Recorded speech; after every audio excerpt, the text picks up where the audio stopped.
All right, everyone. Thank you very, very much for coming to one of the final sessions of the day. Before we begin, can I encourage you all to come a little bit closer to the stage, just because it'll just make it a little bit more conversational. So please come forward. Before we begin, I'd just like to say a few quick words. As you probably know by now, PXR 2020 is brought to you by Single Thread Theatre Company and the Electric Company. We'd like to thank our community partners, Toasterlab and the Langara Center for the Entertainment Arts, and we'd like to thank the generous support of the Canada Council for the Arts Digital Strategy Fund. Before we begin, we'd like to acknowledge that we have organized this event primarily on the traditional and stolen territories of the Coast Salish peoples of Vancouver, BC, and I speak to you today from Kingston, Ontario, the traditional hunting grounds of the Anishinaabe and the Haudenosaunee peoples. So today, the questions we're asking in this very informative panel discussion: how are we expanding the experience level and palette of the public for XR content? Are there existing audiences in the medium that can be engaged by new performances? What are the community connections? Are there community building activities happening? Who is engaging and who should or will be engaged? To lead this panel discussion, I'd like to introduce Melissa and the rest of the panelists. So please get your emoticons on for our team. Clickety click click.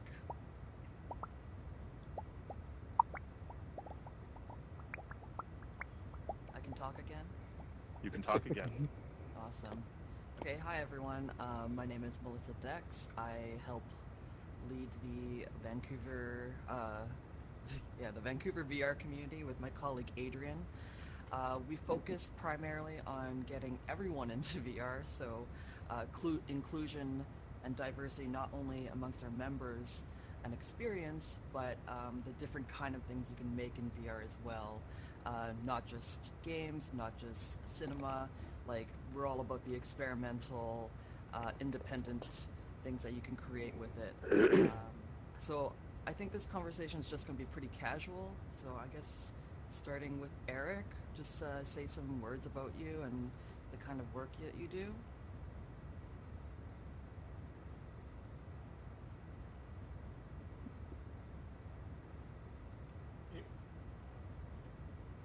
Oh, Eric, you're muted. Sorry. Can you hear me now? Yeah. Oh, hello everyone. So nice to be here and to be in this space with all of you. My name is Eric Rose. I'm the artistic director of Ghost River Theatre, and I'm generally located in Calgary, Alberta, on Treaty 7 territory. Today I'm speaking from St. Anne, Manitoba, where I'm just actually recording an interesting podcast with a band, actually. So I had a really fascinating conversation with Clayton around my own experience with VR and starting to imagine the expanse of what that word means. And part of what my own personal artistic practice has encompassed has been looking at how we can work with people's senses and also within sensory deprivation to create immersive performance. That primarily has looked like taking away people's sight, actually, as a way to actually to use what I think about as the imaginative resource inside of people to actually create a virtual experience. And part of what I'm kind of curious about as far as audience development is how we can look at that kind of immersivity and a real desire in immersivity, both across the world, of course, in Los Angeles, all over the world right now. There are huge immersive theatrical events being built and inspired. Whole new buildings are being built around immersive theater. And I think it's so interesting to look at how that hunger to be fully engaged can be crossed over into this virtual environment and what barriers we can take away from folk in order to have them both enjoy and create and performances in this space, but as well as to look at other ways that might be bridges towards this in like an alt space environment. Thanks. Cool. I'm excited to learn more about how we can integrate your thoughts with the other panelists. Davis, could you say a few words about yourself and your work? Yeah, for sure. My name's David Heslep. I'm originally from Sempere or Yellowknife Northwest Territories, which is on which is chiefly IB's territories. And right now, I'm contacting from Fort Smith, Northwest Territories, the home of the Western AT. Right now, I'm with uh, another creator, Travis Mercury, working on a 360 pre-language documentary, and yeah, I disseminated a project called Northern Sights, which was a 360 and VR project that highlighted different artists from the 5 regions of the Northwest Territories, and yeah, I've been kind of constantly disseminating it to all of the communities in the Northwest Territories and to other like cities like Montreal and Toronto and Winnipeg and stuff like that.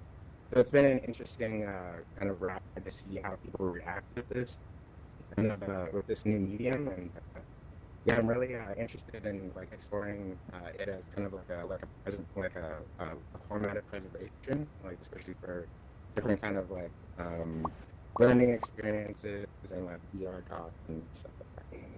So yeah. Cool, thank you, Davis. What I want to know is how can we kind of get everyone all around the world into one space? So I'll be asking you about that Mhm. probably throughout this conversation. Yeah, Andrew, for sure. could you say a few words about yourself and some of the things you've done? Sure, happy to. Can you hear me? Yep. Great.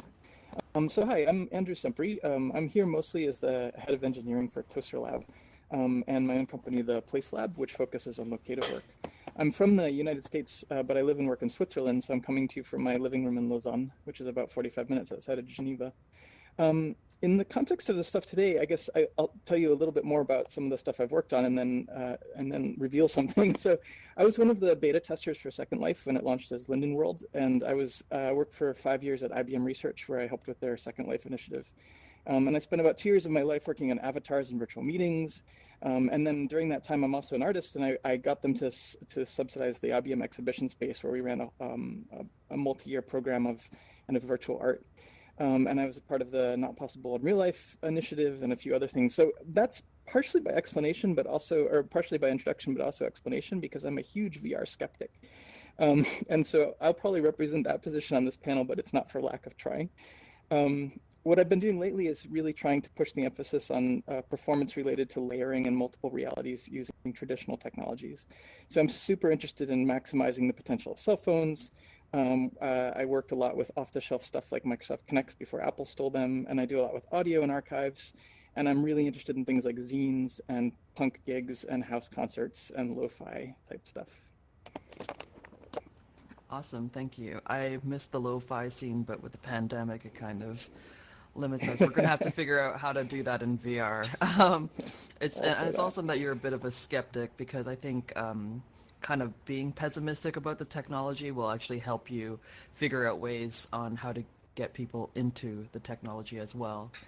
Um, Dana, could you say some few words about yourself and the things that you do? Yeah, everyone can hear me. Yeah.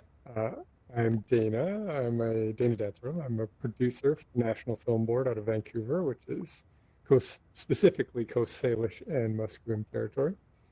I've been working in VR and VR projects, XR projects. Actually, I don't like Andrew. I'm very technology agnostic. I want to find ways of telling story and the best way to tell those stories. And if they happen to be XR or VR or whatever, we make them.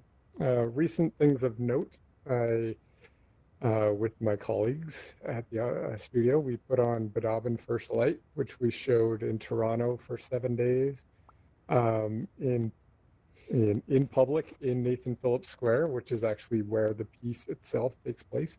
So it's quite a magical experience of being able to see and be in a totally revised or changed version of that square and that location in Toronto. We, in general, are kind of looking at telling stories, but in order to tell stories, we really want to, as a Canadian organization, we really want it to be for an audience. So we're intimately involved in the creation of and cultivation of audiences for our work. And so when it comes to VR or XR and all types, any media really, we always look at audience first. How do we develop that audience? Or if we can't develop it, how do we reach out and find it and bring it to that audience? Including, I'm working on a brand new piece called Awake and Still Drowning with Dustin Harvey out of Nova Scotia, a piece about climate change. And we want it to be, it is going to be a 10-person multi-user theatrical VR piece. So, yeah. Awesome. Dana, I actually kind of want to start with you, but Andrew, Davis, Eric, feel free to jump in with any of your thoughts once he kind of finishes.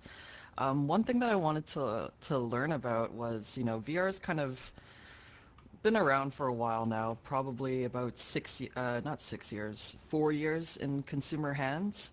I was wondering if you thought to introduce like 2D content alongside VR content, and if you think that harms the medium, like how do you get adoption for cinema users who are used to just seeing something on a screen?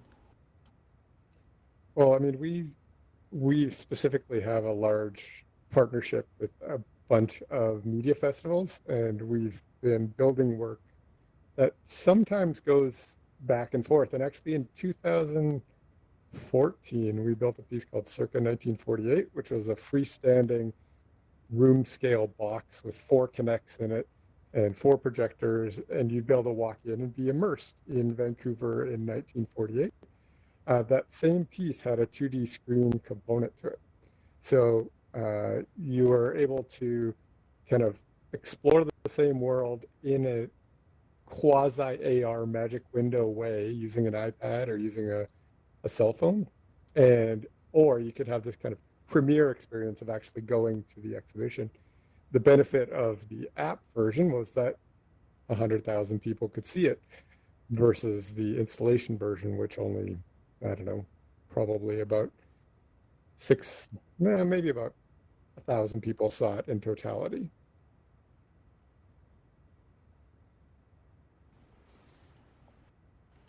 Is this okay? Sorry, I've been muting myself between questions. I'm like, oh, I'm not talking right now. Davis, yeah, I'd love to hear your thoughts.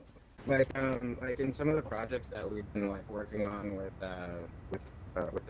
different groups, like we've also like included different formats of like historical video, like if it actually is like if it's important to the project and stuff like that. So like I honestly think because like VR is kind of like this like like opera kind of like like multiple discipline like format that like those kinds of things kind of exist in there. Awesome. I heard that one of our other panelists got to make it. Travis is here. I'm going to allow Liam to introduce him. Travis, so politely sitting over there. Would you join us? Would you there? Now I have a real voice. Travis, do you mind joining us? Thanks so much for coming. Can we give him a round of emojis? A round of emoticons, my friends. He went the distance. He went the distance and came anyway. That's courage. I'm usually afraid of that. Travis, thank you so much for joining us. Would you just please introduce yourself and your work, just to contextualize what you've been up to, all the neat things you've been doing? Sure. By trade, I'm a sound designer, mainly working in sound for film, and then I've been working in, but that also, in sound for film, but that also is spun into working in interactive media. And so I worked with Casey Koizan on a project called Sea Visions, and we're looking at sort of bringing indigenous art into those spaces and seeing how that can be expressed. And my day job, I work as an arts administrator here in the Northwest Territories, helping with fun arts projects around the territory.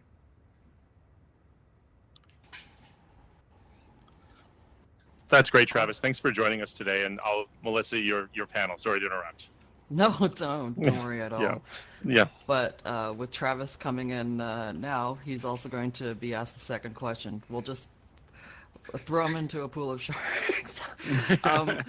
With audio design, spatial audio design is completely different. Did you have to like?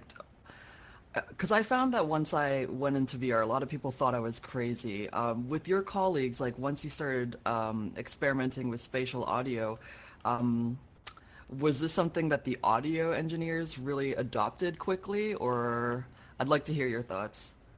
I think in a way it sort of gamifies some of the the medium itself. It works very differently. I think a lot of people working in audio post production sort of made the jump because it is in some ways the disciplines are there's a lot shared in the disciplines when it comes to sound design. I worked in a project called We Go Wars with the Amanda Strong and the Spotify Productions, and that's sort of in the works right now. But yeah, that involved it's a whole other level of complexity that's involved as opposed to linear medium when it comes to just I mean I think just how something the volume of something or its presence in space is there's always a sense of hyper realism in audio, so you're trying to you don't necessarily want to make things seem real per se in terms of trying to tell a narrative or tell a story with it or have a response, but you do have to kind of balance. So a lot of that is just like I think there's a lot of testing in that territory.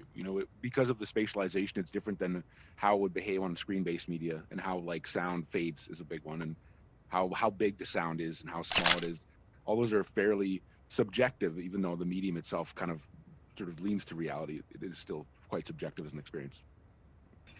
I think sound is kind of like, I think it's like the backbone of VR and in the experience. Because even with AltSpace, like I kind of love being near these avatars, and it sounds like, you're right in front of me when, someone's in Switzerland. I actually wanted to bring it back to Andrew because he is a self-admitted skeptic of VR. So I was wondering, what were the things in mind that you had to overcome to, allow the audience to adopt the work? You mean so? All right. Actually, I'm gonna answer that in a maybe you can tell me if I'm answering this correctly. I think the question is, how do you actually get an audience into VR as an audience? Which for me is a really important question, because most of the participants, at least, especially when I was doing this work early on, and now still, are not necessarily here as an audience per se. They're here as participants, and that question is really kind of complicated. So you end up, actually for me, because I teach in theater schools, I end up asking a lot of the same questions that you ask for immersive theater. And what sort of types of agency do you give your audience, and how do you set up scenarios in which the audience is actually like a meaningful participant in the scenography, which is a different kind of set of questions than you might ask, because at the moment there's just too much that you have to do to become an audience member. There's too much kind of crud in the way. You have to strap a thing to your face. It's a really significant investment. So you're already restricting the environment down to folks who really want to be there for some reason or another. So they want to be there because they want to participate. And I think that's a different type of qualified audience than you might get for a theater experience, where the bar is a little bit lower for attending. Yeah, go ahead, jump in. Yeah, I think that's very interesting because in disseminating my project, we would come across like people who had a lot of difficulty interacting or like being able to watch our VR content because they were like either they had physical disability or like had a stroke or something like that, but like had to find like ways around it in order to have them engage in it. And the response from it was overwhelming, but it's kind of obvious that they're kind of like missing out on those audiences because of like complicated user interfaces and stuff like that. So like I think in a way sometimes it's kind of like shooting in the foot by kind of just expecting people to be able to interact with it like automatically if they're using it for the first time, stuff like that. So yeah, it's very something I found really interesting. I'm just wondering, I think part of the question has to be about how we're defining what we think of as like a virtual reality. I think that part of the barrier is that people consider virtual reality to be a technological idea. And so I wonder if we need to expand or change the way that audiences or the public think about what virtual reality is. Does it have to be a technical interface in order to qualify to be VR? When we think about what something is virtually, is that it doesn't necessarily, quote unquote, exist in reality, but at the same time, if it exists in our imagination, if it exists in other haptic experiences, is that a different kind of virtual space that we're offering?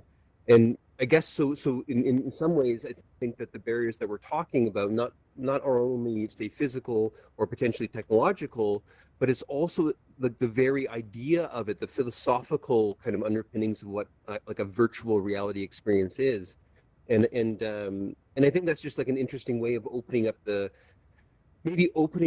question so it doesn't end up being something that's simply defined by an Oculus Rift or a piece of technology, but rather what is the core of the experience? What is it asking of our participants?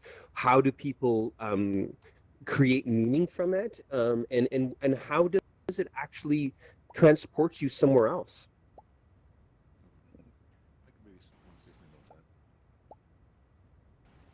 Yeah, go for it. I was thinking about Dr. Carolina Cruz's invention, the cave technology, which I think Dana alluded to with, bringing people into a projected room, maybe? I'm not sure.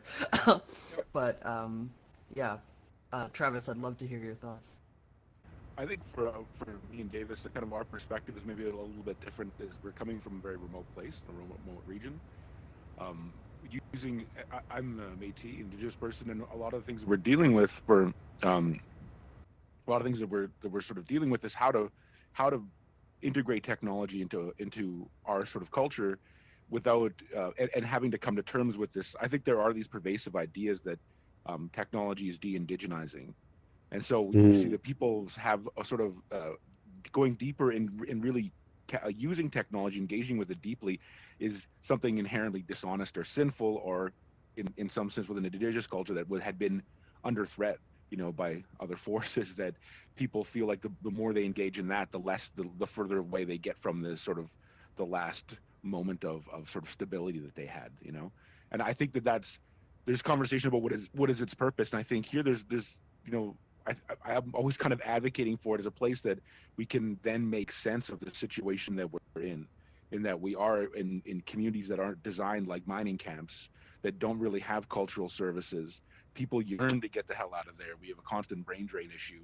Everyone that lives up north goes through the years of like going in and out of the region, to have to do the thing, live like to engage in the world that you are you're importing through different mediums.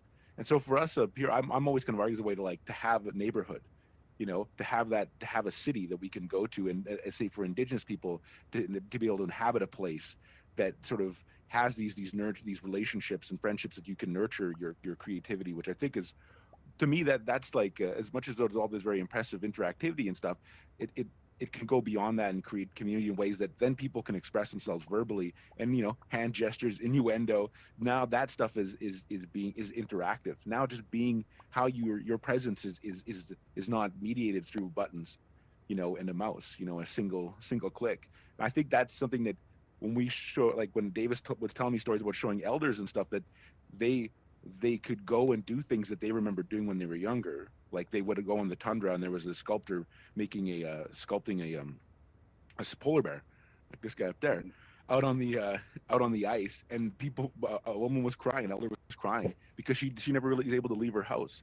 And I think our elderly are constantly consuming passive mediums, and I kind of like, I remember my grandmother kind of spent the last couple of decades of her life just watching a lot of TV and Facebook. As much as we kind of complain about it, my aunt who'd recently passed, she spent the last couple of years on Facebook talking about like captioning pictures and telling stories. So I think it's getting past that idea that we have something that's sort of sinful or gimmicky, and really make something out of it and prove that case. And I think with virtual reality, there's real potential there to have that engagement and interactivity. Co-op, I only play co-op now. I mean, I spent so many years shooting people, and I find that these co-op experiences are things that like sort of build friendships. Like I go play in the woods essentially with Call of Duty Warzone, and it's not really about competition. It's just about being with a couple friends and spending that time. So those things to me are the value of this, and really giving that, putting richness in that experience. I agree with you totally on the Warzone aspect. It's kind of interesting that, you know, it's not really about shooting people. It's actually about kind of team building and a shared experience, even though it might be violent, but it's still a shared experience.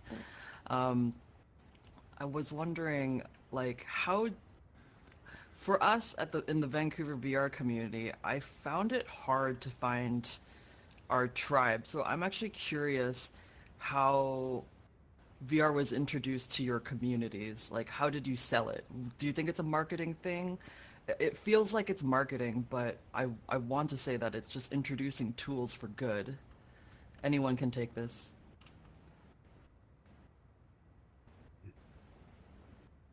Yeah, I take it. Yeah, take it. Yeah, like it was interesting in disseminating this project because like everybody who saw that I had an Oculus Go thought I was doing something that had jump scares and like zombies and roller coasters and stuff. And I honestly think that marketing is a really disservice to like the people who could access and benefit from this technology and this kind of like, 100%. way of experiencing things.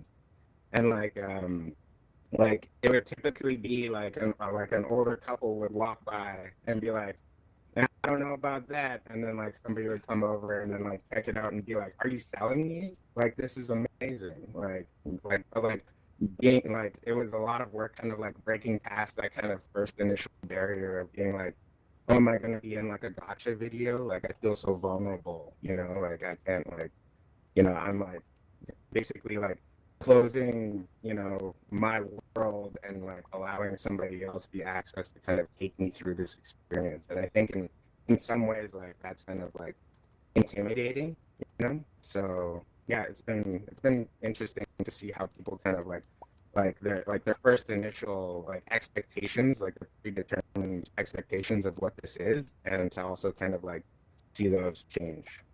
So yeah. Did anyone else have anything to add to that? I think that here it's definitely a younger generation. I remember there's this joke that someone posted. Someone posted like a death metal music video by Cannabis Corpse on Facebook, and he does a lot of activist work in different communities. And one of his buddies posts, he's like, "Man, but how do we explain this to our elders?" And he's like, we just don't. They don't even start trying to explain this kind of, you know. And I think there's that sort of that like even with something like VR, it's like you just pulled something just alien out. Like, you know, some people's minds are pretty old. Like they're still in the 1970s and 80s, you know. For the elderly, like, and especially a place that doesn't have access to technology, doesn't even really see it change.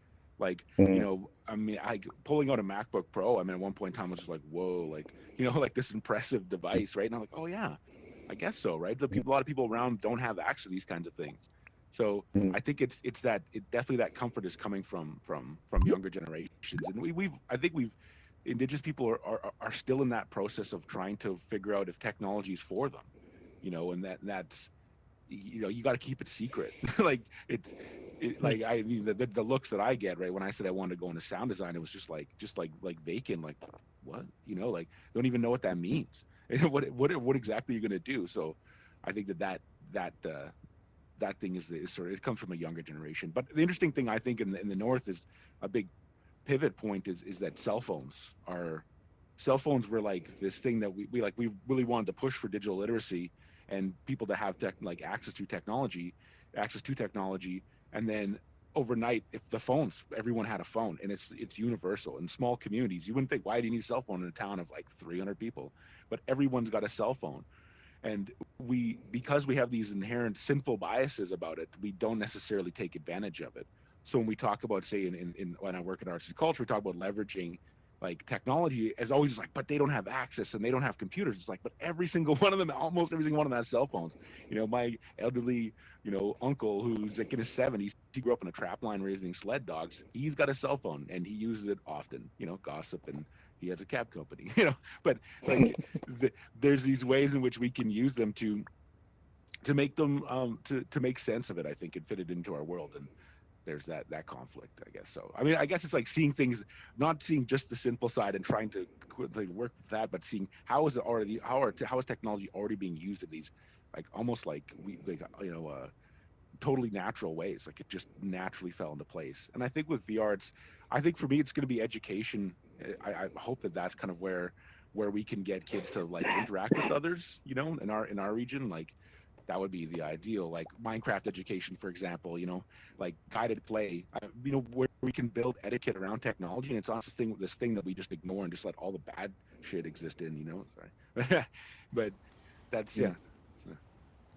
Yeah, I mean, it's interesting because I think cell phones are so integrated in society and like our day-to-day lives that because we can't bring our cell phones into VR, I feel like people miss that, and it might be one reason why VR hasn't taken off on mass adoption. We are 8 minutes away from curfew cutoff, I guess. So I wanted to put it to the audience to see if anyone had any questions for our panelists.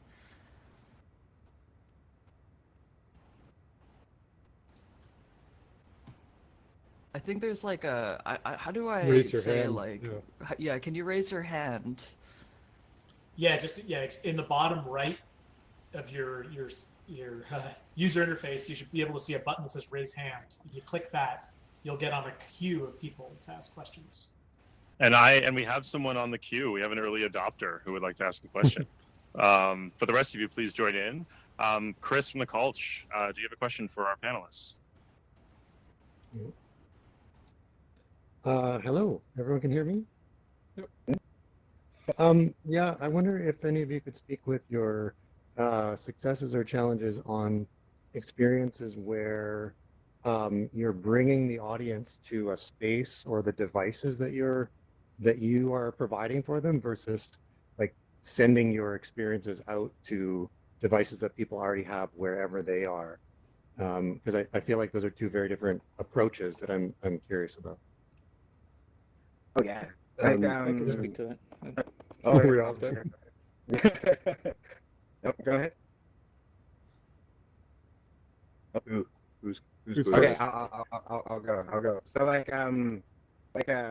it's been like going to different festivals and being in these kind of like VR salons and like seeing other people's projects and technical issues and stuff like that. Like I find like for us, we basically would set people up with preloaded headsets and stuff like that to make things less cumbersome and stuff like that. Because there was like so many times that like people just kind of like expected people to like learn these headsets like on the spot, or like didn't have a lot of experience in like how to interact with these headsets and stuff like that. So like I've in disseminating this thing, like had to help out other people like get their things working on the headsets on the day, and it's like, if you guys win an award, I want to thank you.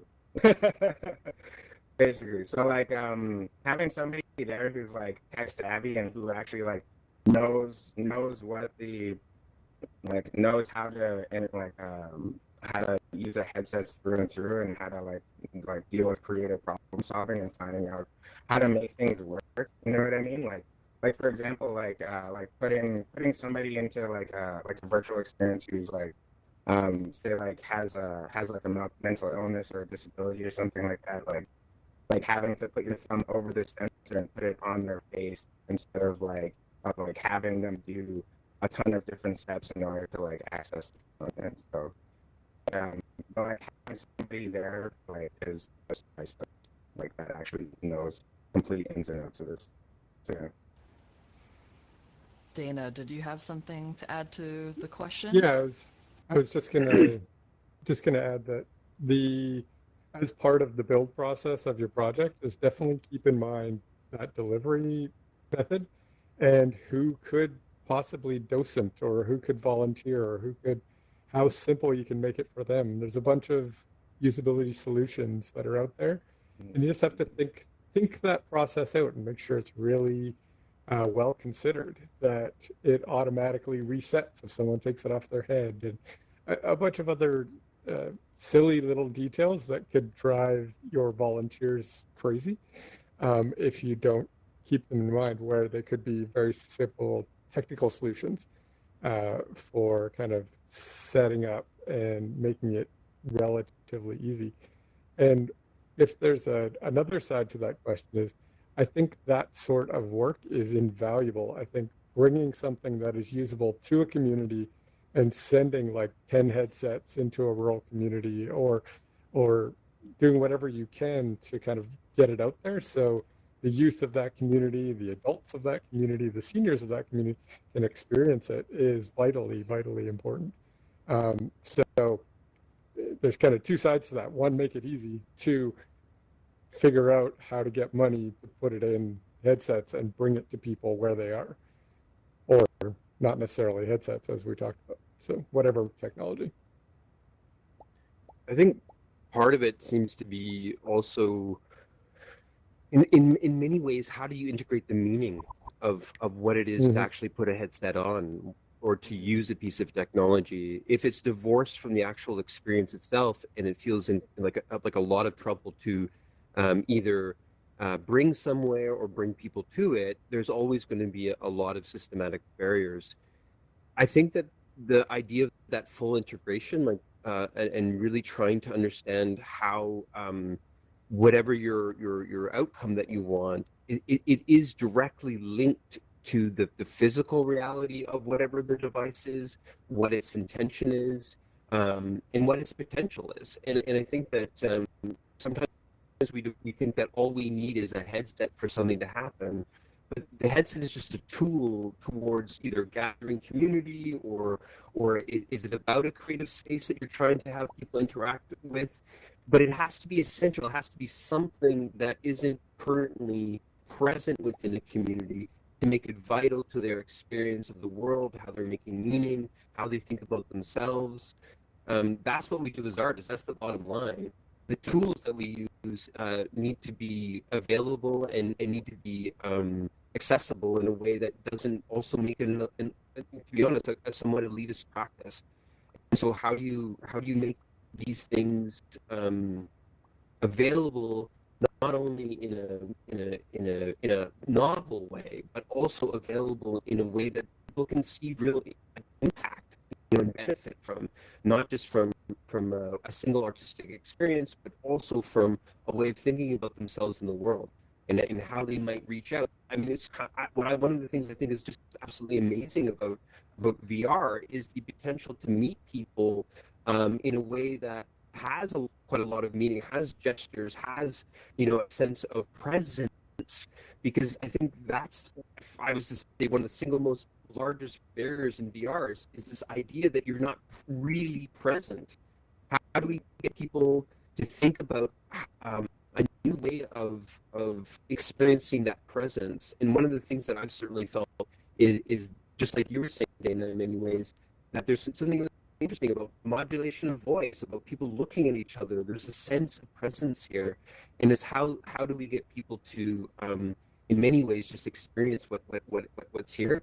The only other thing I want to say is that I just did a show that I sent out these boxes. There were a box full of sensory objects, and we sent them all over the world.